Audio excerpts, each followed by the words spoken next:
সপোনত গাহৰি দেখা কেনেকুৱা সপোন হয়। নমস্কাৰ বন্ধু বান্ধৱীসকল, আপোনালোকক মোৰ চেনেল সপোনৰ ৰহস্যলৈ স্বাগতম জনালোঁ।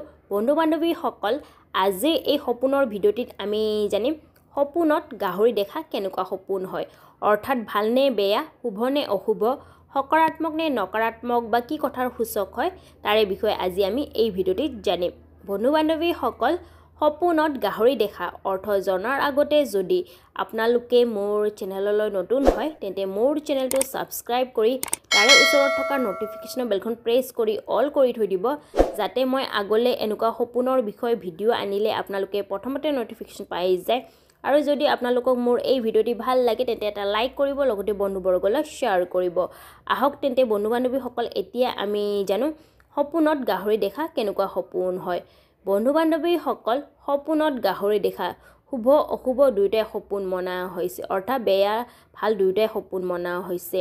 স্বপ্ন জ্যোতিষ শাস্ত্ৰ অনুসাৰে যদি কোনোবা ব্যক্তি বা মহিলাই যদি সপোনত গাহৰি দেখে তেন্তে এই সপোনে এইটোৱে সংকেত কৰে যে আহিব লগা সময়ত বা ভৱিষ্যতত তেওঁ কোনো বেয়া সংগ লগ হ'ব, অৰ্থাৎ বেয়া মানুহৰ লগত লগ হ'ব আৰু তেওঁ বেয়া কামৰ পৰা তেওঁ ধন প্ৰাপ্ত হ'ব বা বেয়া কামৰ পৰা তেওঁ ধন অৰ্জন কৰিব পাৰিব।